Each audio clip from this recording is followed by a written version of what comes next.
अस्सलाम वालेकुम। इनको हब उर्दू के साथ मैं हाजिर हूँ। आज फिर मैं आपके लिए एक ऐसा ही इंटरेस्टिंग केस लेकर आई हूँ मलक सफदर हयात साहब की डायरी से, जिसको सुनने के बाद लाजिम से आपको कोई ना कोई सबक इससे सीखने को मिलेगा। और मेरी आप सबसे दरख्वास्त है कि अगर आपको वीडियोस पसंद आ रही हैं तो कमेंट बॉक्स में लाजिम अपनी राय का इजहार किया करें और साथ में ये भी बताया करें कि ऐसे लोगों के साथ किस किस्म का सलूक होना चाहिए या इनको किस किस्म की सजा मिलनी चाहिए थी आपकी नजर में। तो चलिए शुरू करते हैं। बाज औकात तबीब मरीज की शक्ल देकर मर्ज की तशखीस कर लेता है और बाज औकात उसे मर्ज की तह तक पहुंचने के लिए मरीज का पूरा माजी खंगालना पड़ता है। मुजरमों का मामला भी कुछ ऐसा ही होता है। बाज जराइम सीधे साधे होते हैं और फौरन गिरफ्त में आ जाते हैं और बाज जराइम की तह तक पहुंचने के लिए माजी के निहाहानों में झांकना पड़ता है। आज मैं जिस केस का अहवाल आपके सामने पेश करना चाहता हूँ इसकी कैफियत भी कुछ ऐसी ही है। ये 1945 या सन 46 की बात है। इन दिनों मैं गुरदासपुर के एक छोटे से इलाके में मुतय्यन था। 40 साल पुराने इस केस की बाज बातें मेरे जहन में हाजिर नहीं है, तब मैं कोशिश करूंगा कि कारीन को इनकी कमी महसूस ना हो। एक सुबह 3 या 4 आदमी एक वारदात की रिपोर्ट दर्ज कराने थाने में आए। इनमें एक गोरकन था और बाकी मोहल्ले के आदमी थे। उन्होंने बताया कि गुज़िश्ता रात किसी ने कब्रों की बेरुमती की है और कई कब्रों को खोद कर मुर्दों की हड्डियां इधर उधर बखेर दी। मैंने फौरन चंद आदमी साथ लिए और कब्रिस्तान पहुंच गया। वो एक खुला कब्रिस्तान था। इर्द गिर्द कोई चार दीवारी नहीं थी। कब्रें भी बेतरतीब थी। जगह जगह खुदरो झाड़ियां उगी हुई थी जिनमें बाज 10-12 फीट ऊंची थी। निसफ से ज्यादा कब्रें बगैर कदबों की थी। हम कब्रों के दरमियान में से होते हुए इस जगह पहुंच गए जहां चंद कब्रें खुदी हुई थी।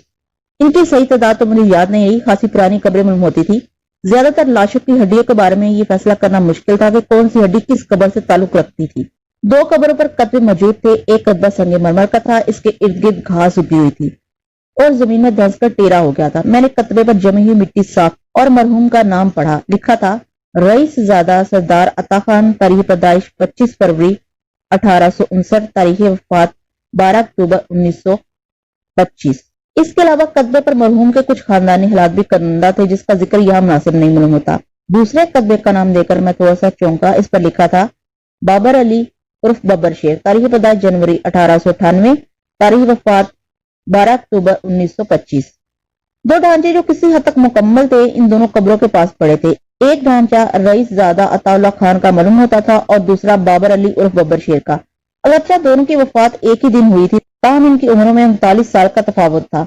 रईस ज़ादा अताउल्लाह खान ने तकरीबन 66 बरस की उम्र में वफात पाई थी और बाबर अली उर्फ बब्बर शेर ने तकरीबन 27 बरस की उम्र में। वो ढांचे इंसान की बेसबाती और बेबसी की मुंह बोलती तस्वीर थे। कैसे कैसे लोग गुम हो गए। इस वक्त मुझे इस मंजर ने इतना मुतासर नहीं किया था जितना आज इसकी याद करती है। शायद इसलिए कि इस वक्त मैं नौजवान था और खुद को कब्र से बहुत दूर महसूस करता था। बहरहाल मैंने रस्मी कार्रवाई के बाद कब्रों को बंद करने की इजाजत दे दी।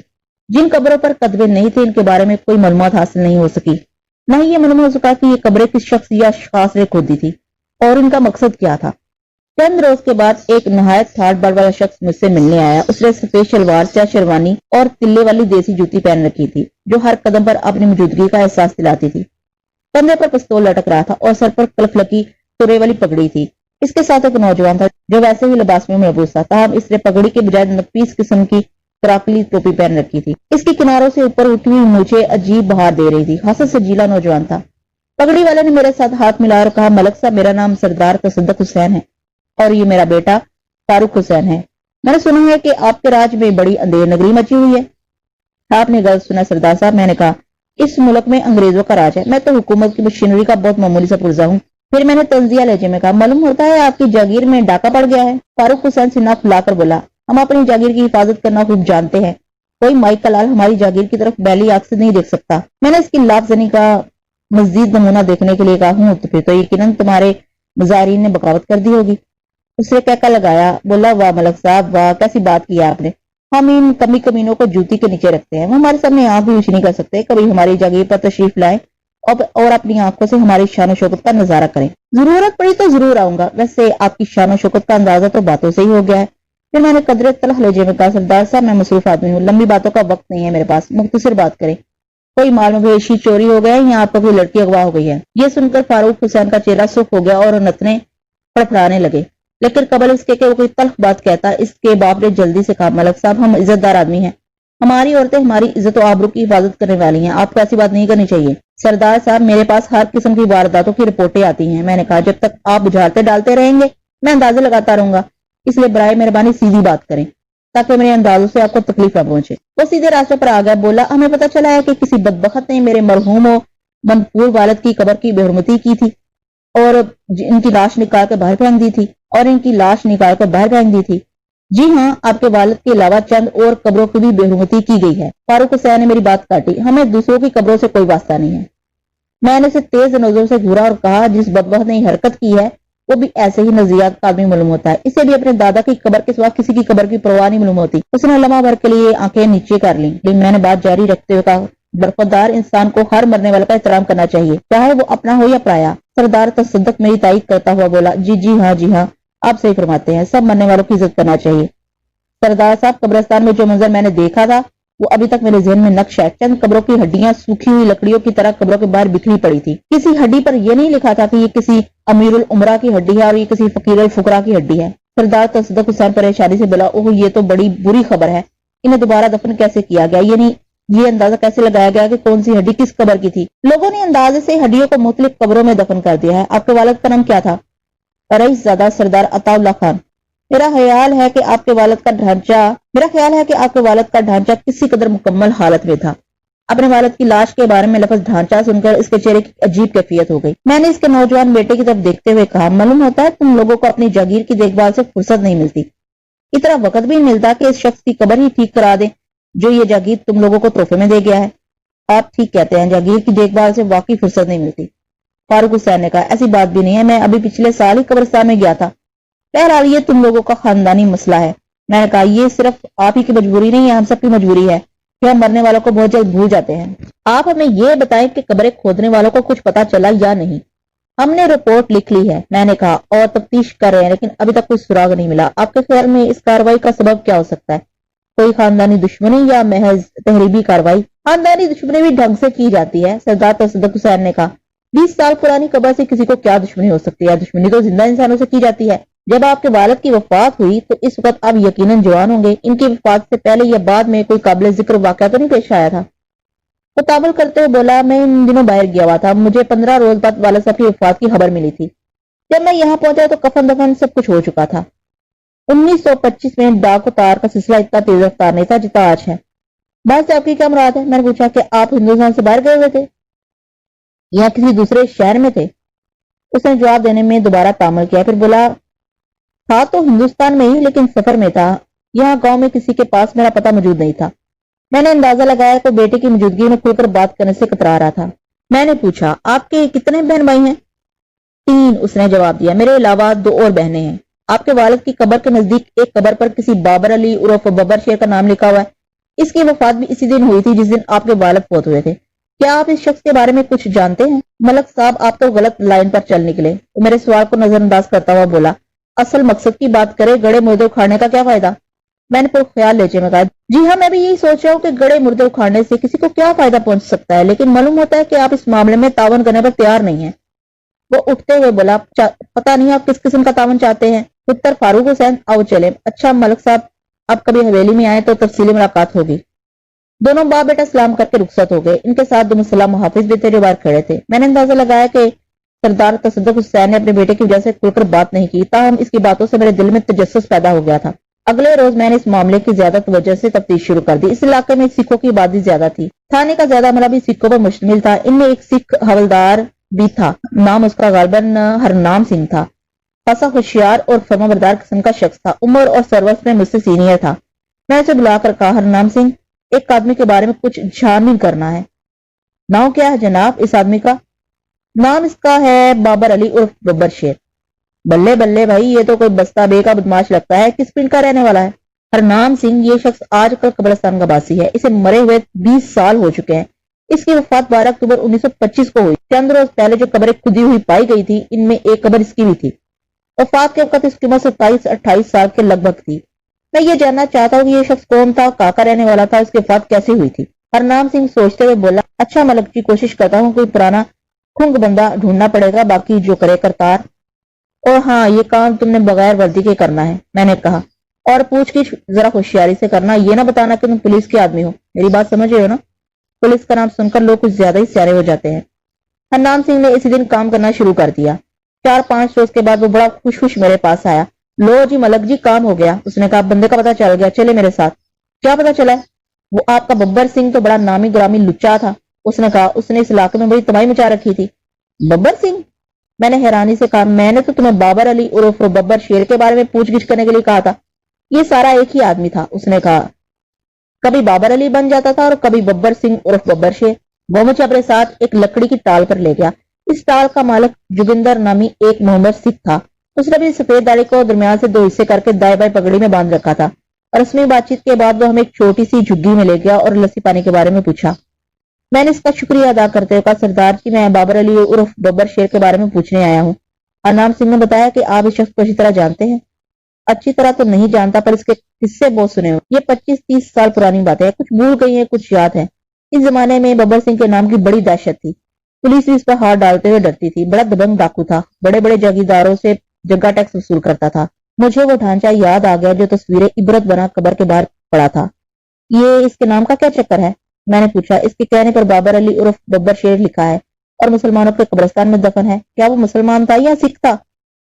یہ تو واہ گرو ہی جانے جی، کچھ کہتے ہیں کہ مسلمان تھا، کچھ اسے سکھ کہتے ہیں۔ مہاراج اس بکھیڑے کو رہنے دے۔ حنان سنگھ نے کہا ڈاکو کا کوئی مذہب نہیں ہوتا، بگوار کے بندوں کی ہتیا کرنے والوں کا مذہب سے کیا واسطہ؟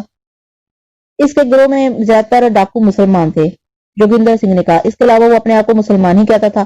اس نے ماتھے پر بر ڈال کر سوچا، میرے خیال میں وہ مسلمان ہی ہوگا ورنہ اسے مسلمانوں کے قبرستان میں دفنانے کی اجازت نہ ملتی۔ بات اس نے پتے کی گئی تھی، کفن دفن کے وقت یہ بات چھپی ہوئی نہیں رہ سکتی تھی۔ بابر علی کی موت کیسے واقع ہوئی تھی؟ پولیس کے ساتھ ایک مقابلے میں مارا گیا تھا، جوگندر سنگھ نے بتایا۔ قصہ ایک جاگیردار کی لڑکی کا تھا۔ اس کے گروہ کے ایک ڈاکو کو ایک جاگیردار کی لڑکی سے محبت ہو گئی تھی۔ لڑکی بھی اسے پسند کرتی تھی، کہتے ہیں وہ بڑا سونا جوان تھا اور کچھ پڑھا لکھا بھی تھا۔ جلال خان اس کا نام تھا۔ شروع میں کسی کو یہ بات معلوم نہیں تھی کہ جلال خان ببر سنگھ کے گروہ کا آدمی ہے۔ وہ ببر علی کو ببر سنگھ کہنے پر ہی مصر تھا۔ لڑکی اپنی کسی سکی کے گھر میں ملاقات کرتی تھی۔ کچھ عرصے کے بعد ان کا یہ راز کھل گیا۔ لڑکی کے گھر والوں نے اسے مارا پیٹا اور گھر میں بند کر دیا۔ جلال خان نے انہیں دھمکی دی کہ وہ لڑکی کی شادی اس کے ساتھ کر دے ورنہ وہ ان کے پورے خاندان کو قتل کر دے گا۔ تب یہ بات کھلی کہ جلال خان ڈاکو ہے اور ببر سنگھ کے گروہ کا آدمی ہے۔ لڑکی کا نام سپیا یا سادیا تھا۔ اسے بھی یہ بات معلوم نہیں تھی۔ اس نے کہا جلال خان چور ڈاکو کچھ بھی ہو وہ اسی کے ساتھ شادی کرے گی۔ ملک صاحب آپ تو جانتے ہی ہیں کہ یہ جاگیردار بڑے گھمنڈی ہوتے ہیں۔ سادیا کے باپ نے اسے صاف صاف کہہ دیا، پتری تیری ڈولی میری لاش کے اوپر ہی سے جا سکتی ہے، میرے جیتے جی تو کسی ڈاکو سے بیاہ نہیں کر سکتی۔ سادیا نے کہا ابا جی جلال خان آدمی شریف و خاندانی ہے، شادی کے بعد وہ ڈاکو سے دوستی ختم کر دے گا۔ آپ اسے مل تو لیں، اگر میری جلال خان سے شادی نہ ہوئی تو میں خودکشی کر لوں گی۔ جاگیردار نے جلال خان کے بارے میں پوچھ پرتیت کی تو پتا چلا کہ وہ ککل خاندان سے تعلق رکھتا ہے۔ اس کا باپ معمولی صحت کا آدمی تھا۔ جاگیردار نے کچھ مرچ مسالہ لگا کر یہ ساری باتیں اپنی بیٹی کو بتائی پر وہ بانکی نارا اپنی ہٹ پر اڑی رہی۔ جاگیردار نے تھانے دار سے مشورہ کیا۔ تھانے دار نے سوچا کہ وہ ببر سنگھ کو پکڑنے کا بہترین موقع ہے۔ اس نے جاگیردار کو مشورہ دیا کہ وہ جلال خان سے بیٹے کی شادی کا جعلی ڈرامہ رچائے۔ اسے وشواس تھا کہ جلال خان کی شادی میں ببر سنگھ کا پورا جتھا شریک ہوگا اور وہ اپنی آدمی کی مدد سے ان سب کو گرفتار کر لے گا۔ جاگیردار پہلے تو اس منصوبے پر راضی نہیں تھا کیونکہ اس میں اس کی بدنامی تھی، لیکن ایک طرف بیٹی کی ہٹ درمی اور دوسری طرف پولیس کے دباؤ میں آ کر وہ راضی ہو گیا۔ اس لیے جلال خان کو اپنی حویلی میں بلایا، بات چیت کی اور شادی پر رضامندی ظاہر کر دی۔ لیکن جلال خان بڑا گھاک تھا، وہ سمجھ گیا کہ جاگیردار کی نیت کھری نہیں ہے۔ اس نے جا کر ببر سنگھ سے مشورہ کیا اور کہا کہ اس موقع کو ضائع نہیں کرنا چاہتا، اگر جاگیردار کی نیت میں کچھ فطور ہے تو اس کی شولے ذرا ڈھیلی کرنا چاہیے۔ شادی کا دن اور تاریخ طے ہو گئی۔ پولیس نے اپنے ہتھیار بند آدمی سادہ کپڑوں میں حویلی کے اندر چھوڑ دیے۔ ڈاکوؤں کو اس بات کی خبر ہو چکی تھی لیکن وہ پیچھے نہیں ہٹے۔ اس بات کو انہوں نے اپنی شان کے خلاف سمجھا۔ وہ وقت مقررہ سے 1 گھنٹہ پہلے حویلی میں پہنچے اور آتے ہی تمام مہمانوں کو گھیرے میں لے کر ایک کمرے میں بند کر دیا۔ پولیس کے آدمی کو ہتھیار نکالنے کا موقع ہی نہیں ملا۔ ڈاکوؤں نے مولوی صاحب کو نکاح پڑھانے کا حکم دیا۔ جاگیردار بڑا گھبرایا، پولیس کا منصوبہ دھرا کا دھرا رہ گیا۔ اس نے جلال خان سے کہا کہ ابھی پورے مہمان نہیں آئے اس لیے ان کا انتظار کر لینا چاہیے۔ ببر سنگھ نے کڑک کر کہا جاگیردار میں ببر شیر ہوں، میرے سامنے گیدڑوں کا حکم نہیں چل سکتا، نکاح اب بھی ہوگا اور ابھی تیری بیٹی کا ڈولا اٹھے گا۔ پھر اس نے مولوی صاحب کو نکاح پڑھانے کا حکم دیا۔ مولوی صاحب کو ساری بات معلوم تھی، وہ بھی چوٹ چڑا کرنے لگے۔ ببر سنگھ نے پستول مولوی صاحب کی کنپٹی سے لگا دی اور کہا مولوی جلدی کر، نہیں تو ہمیں دوسرے مولوی کا بندوبست کرنا پڑے گا، تو تیری لاش کے اوپر بیٹھ کر نکاح پڑھائے گا۔ ملک صاحب مولوی صاحب کی تو خوف کے مارے گھگی بن گئی، انہوں نے جلدی جلدی نکاح پڑھا دیا۔ इस दौरान में बब्बर सिंह के आदमी बंदूकें ताने चारों तरफ खड़े थे। किसी को दम मारने की हिम्मत नहीं हुई। डाकू एक कार और 2 जीपों में आए थे। निकाह के बाद वो वोटी को फौरन साथ ले जाना चाहते थे, लेकिन ऐन उसी वक्त जागीरदार पे दिल का दौरा पड़ा, उसने वहीं दम तोड़ दिया। इसके साथ ही शादी वाले घर में खलबली मच गई। इतने में मोहल्ले वालों ने थाने में आकर इतला कर दी कि इनके आदमियों को डाकू ने काबू कर लिया है। यहाँ पर मिलते ही एक पुलिस अफसर बचे कुछ सिपाहियों को साथ लेकर हवेली पहुंच गया। डाकुओं को जब ये इतला मिली तो उन्होंने दुल्हन को उठाकर जीप में डाला और वहां से निकलने की तैयारी करने लगे। लेकिन हुआ ये कि अफरा तफरी की वजह से उन्होंने दुल्हन की बजाय एक दूसरी सजी सजाई औरत को जीप में डाल लिया था। इतनी देर में पुलिस ने फायर खोल दिया, शुरू कर दिया। देखते ही देखते शादी का घर मैदान जंग में तब्दील हो गया। आधा पौना घंटा मुसलसल गोलियां चलती रही। कोई 10-12 आदमी हलाक और 15-20 जख्मी हो गए। मरने वालों में 5 डाकू थे, जिनमें बब्बर सिंह भी शामिल था। जिस औरत को वोटी समझकर उठाया गया था वो भी मारी गई। बाकी डाकू फरार हो गए। फरार होने वालों में जलाल खान भी शामिल था।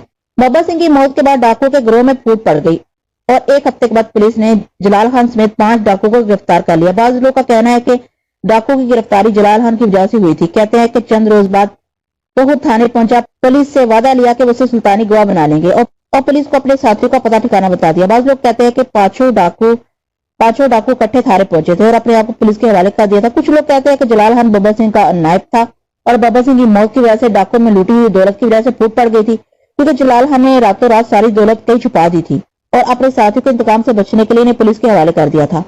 तो ये था बाबर अली उर्फ बब्बर शेख का अहवाल। मैंने कहा, इस जागीरदार का नाम क्या था? वो लम्हा सोचने के बाद बोला, जागीरदार का नाम सरदार अताउल्लाह खान था। मैं चौंक गया, गोया सादिया बेगम तसद्दुक हुसैन की बहन थी। और सादिया बेगम का क्या बना? मैंने पूछा। बनना क्या था, वो अपने घर में ही कहीं होंगी। बाद में हमने सुना था कि जलाल खान उसके साथियों को लंबी सजा हो गई थी।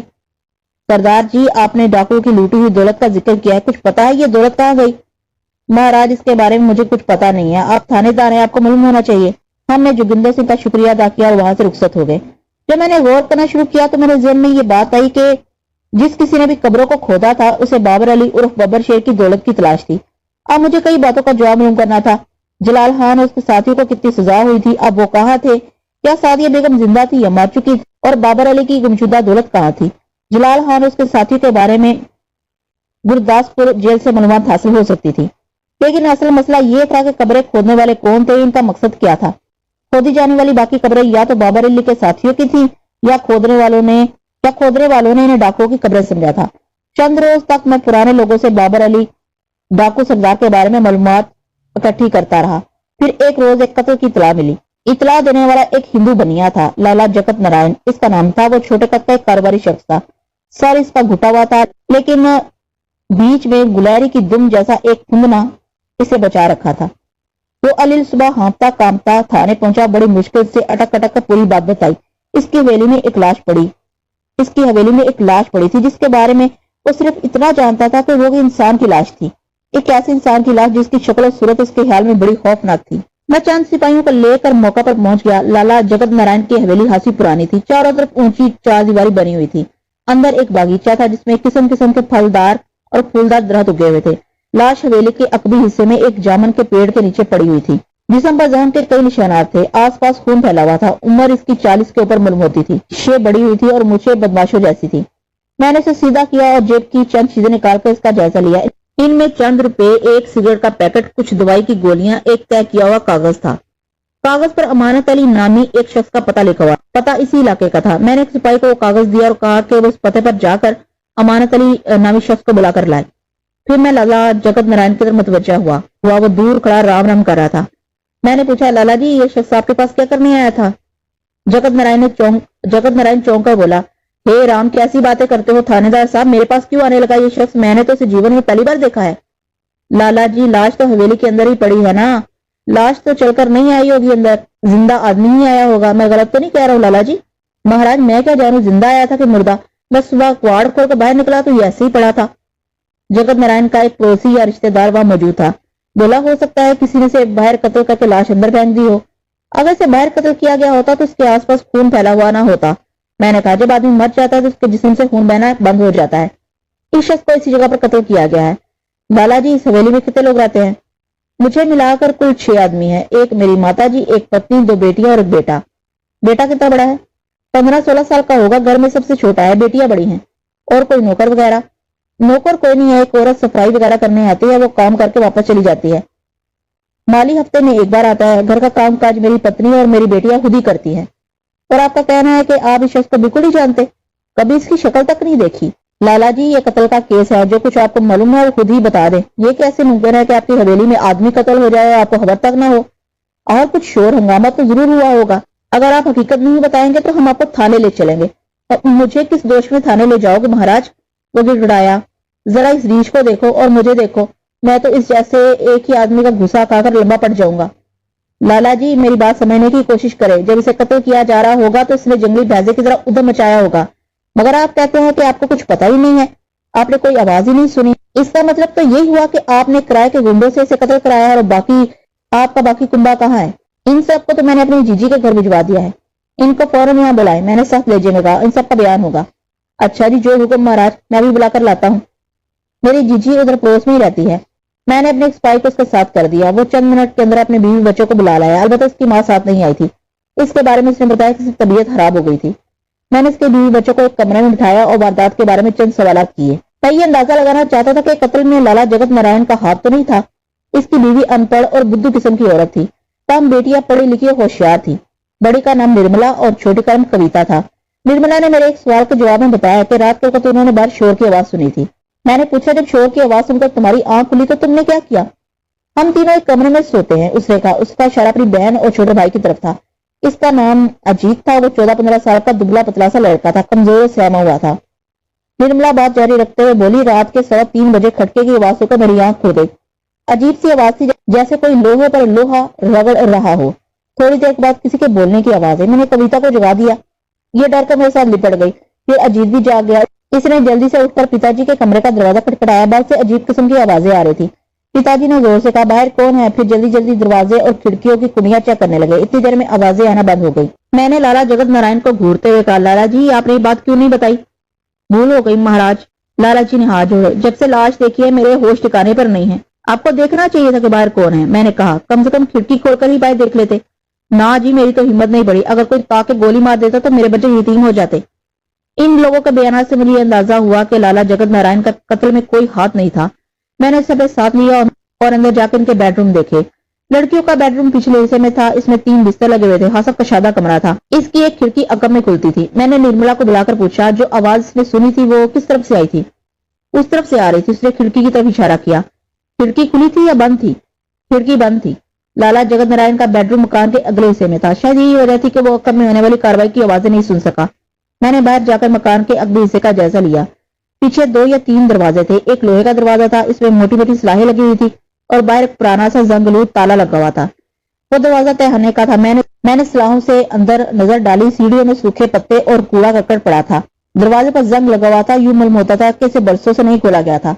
लाला जी, इस तहने में क्या है? मैंने पूछा। पुराना काट कबाड़ पड़ा हुआ है, जगत नारायण ने जवाब दिया। हमने जब से ये हवेली खरीदी है इस तहने को कभी इस्तेमाल नहीं किया। कई दफा ध्यान भी आया कि इसे साफ करवा देना चाहिए, पर कभी फुर्सत ही नहीं मिली। मैंने ताले को हिला जुला कर देखा तो अचानक एक निशान ने मुझे अपनी तरफ मुतवज्जा कर लिया। ताले के कुंडे पर आरी से कांटे का निशान पड़ा हुआ था। वो बिल्कुल ताजा निशान था। किसी ने उसे लोहा काटने वाली आरी से काटने की कोशिश की थी। इससे निर्मला के बयान की तस्दीक भी होती थी। इसने लोहे पर लोहा रगड़ने की आवाज सुनी थी। मैंने जगत नारायण को निशान दिखाते हुए कहा, लाला जी, मालूम होता है आपने इस तहखाने में कोई खजाना छुपा रखा है। ये शख्स इसी खजाने की वजह यहाँ आया था। महाराज, मेरे पास तो शायद इस ताले की चाबी भी नहीं। घर वाली ने कहीं रख छोड़ी हो तो पता नहीं। आप बड़ी खुशी से अंदर जाकर देख सकते हैं। कहो तो चाबी का पता करूं? मैंने उसे मना कर दिया। मुझे ख्याल आया कि वहां एक से ज्यादा अफराद आए थे। या तो वो इकट्ठे वहां आए थे या अलग अलग। ज्यादा इम्कान ये था कि अलग अलग आए थे। अगर वो इकट्ठे आते तो कत्ल तक नौबत न पहुंचती। गालिबन एक शख्स पहले आया था और ताला तोड़ने की कोशिश कर रहा था। फिर एक और इसके पीछे पहुंच गया और इनमें झगड़ा हो गया। अब सवाल ये पैदा होता था कि इस तहखाने में क्या करने आए थे। अगर तहखाने में कोई अहम चीज थी तो वो दोबारा भी वहां आ सकते थे। लिहाजा से खोलना सिरदस्त मुनासिब नहीं था। मैंने जगत नारायण से पूछा, लाला जी, ये हवेली आपने कब खरीदी थी और किससे खरीदी थी? जगत नारायण सोचते हुए बोला, भगवान आपका भला करे। ये हवेली मैंने 14-15 साल पहले सरदार तसद्दुक हुसैन से खरीदी थी। वो खुद इधर बड़ी हवेली में रहता था और ये हवेली खाली पड़ी रहती थी। उसने एक तरफ इशारा किया। अब भी उधर ही रहता है, उधर पिछली तरफ। मैं चौंक गया। वहां भी सरदार तसद्दुक हुसैन का ताल्लुक निकल आया था। इस सिलसिले में सिपाही एक बूढ़े शख्स को साथ लिए वहां पहुंच गया। उसने दाढ़ी रखी हुई थी और वज़ा कतार से दरमियाने तबके का आदमी मालूम होता था। सिपाही इसकी तरफ इशारा करते हुए बोला, मलक साहब, ये अमानत अली है। मैं उसे लाश के पास ले गया और पूछा, अमानत अली, इस शख्स को पहचानते हो? وہ میرا سوال مکمل ہونے سے پہلے ہی بول پڑا، یہ تو اعظم شاہ ہے، اس کو کس نے مار دیا؟ ہم یہی معلوم کرنے کی کوشش کر رہے ہیں، میں نے کہا۔ یہ کہاں کا رہنے والا ہے اور آپ کا اس سے کیا تعلق ہے؟ اس کا گھر بار کوئی نہیں تھا، اس نے جواب دیا۔ چند روز پہلے یہ لمبی جیل کاٹ کر آیا تھا، ویسے یہ برنالہ کا رہنے والا تھا۔ میں نے اسے کہا بھی تھا کہ آپ بندے کا پتر بن جائے اور کوئی شریفانہ کام ڈھونڈ لے، پر جس کے منہ پر حرام لگ جائے وہ مشکل ہی سے بات سمجھتا ہے۔ یہ ضرور یہاں چوری کرنے آیا ہوگا۔ آپ کا کیا لگتا تھا؟ میں نے اپنا سوال دہرایا۔ میری اس کے چاچے سے یاری ہے، اسی نے اسے میرے پاس بھیجا تھا۔ ہم لوگ دریا کھیس بناتے ہیں، اس کے چاچے نے پیغام بھیجا تھا کہ اسے بھی یہ کام سکھا دے۔ اوہو، کیسی بری موت آئی ہے اسے جیل کس سلسلے میں ہوئی تھی؟ بوڑھے امانت علی نے سر سے پیر تک میرا جائزہ لیا، پھر بولا، یہ پرانی بات ہے جی، آپ تو اس وقت بچے ہوں گے، 20-22 سال پرانی بات ہے۔ اس زمانے میں یہ ایک ڈاکو کے گروہ میں شامل تھا۔ انہوں نے سردار عطا اللہ خان کے حویلی پر حلہ بول دیا تھا، زبردست گولی چلی تھی، کئی آدمی مارے گئے تھے، ان کا سرانہ بھی مارا گیا تھا۔ ببر علی نام تھا اس کا۔ بابر علی عرف ببر شیر؟ ہاں یہی نام تھا۔ اس نے حیرانی سے میری طرف دیکھا۔ آپ کو تو سب کچھ معلوم ہے؟ ہاں، ادھر ادھر سے کچھ قصہ معلوم ہوا۔ یہ بتائے کہ ان لوگوں نے سردار عطا اللہ خان کی حویلی پر حلہ کیوں بولا تھا؟ لوٹ مار کرنے آئے تھے یا کوئی اور بات تھی؟ اس نے ادھر ادھر دیکھا اور مجھے بازو سے پکڑ کر ایک طرف لے گیا۔ آپ نے پوچھ لیا تو بتا دیتا ہوں، پر کسی سے ذکر نہ کریں۔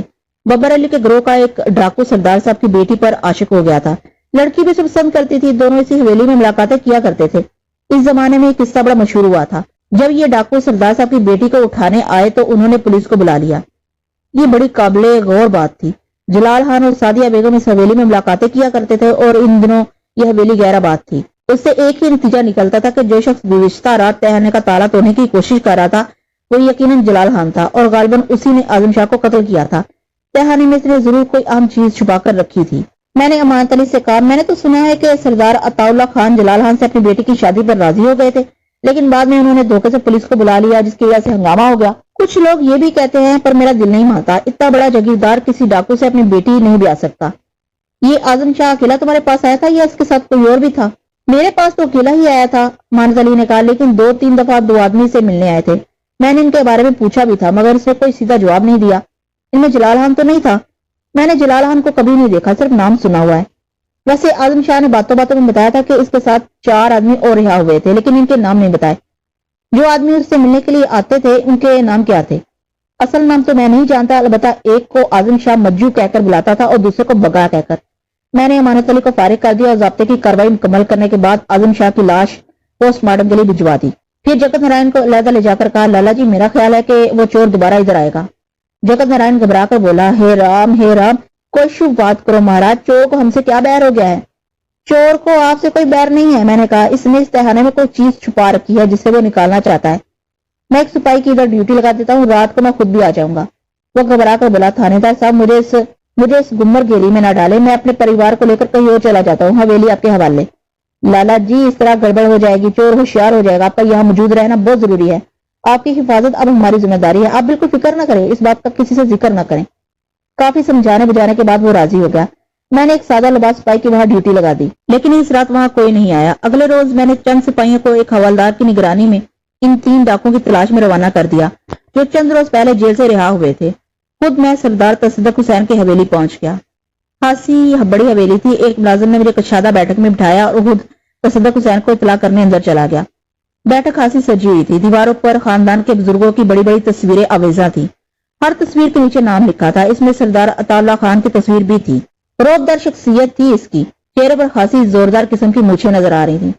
میرا تصور فوراً اس ڈھانچے کی طرف چلا گیا جو میں نے قبر کے باہر پڑا دیکھا تھا۔ اس چہرے پر بلکہ اس کی کھوپڑی پر نہ مونچھیں تھی نہ ہی روب و دبدبا، آنکھوں کی جگہ 2 سوراخ اور کھلے ہوئے دھانے میں نظر آنے والی بتیسی انتہائی بھیانک منظر پیش کرتی تھی۔ میں نے تصویر سے نظر ہٹائی اور دوبارہ صوفے پر جا بیٹھا۔ السلام علیکم ملک صاحب، میرے کانوں میں تصدق حسین کی آواز آئی۔ اس نے ململ کا کرتا پہن رکھا تھا اور بالکل بدلا ہوا آدمی لگ رہا تھا۔ میں نے اس کے سلام کا جواب دیا اور رسمی بات چیت کے بعد کہا، سردار صاحب، میں نے ان لوگوں کا کچھ سراغ لگا لیا ہے جنہوں نے قبروں کی برمتی کی تھی۔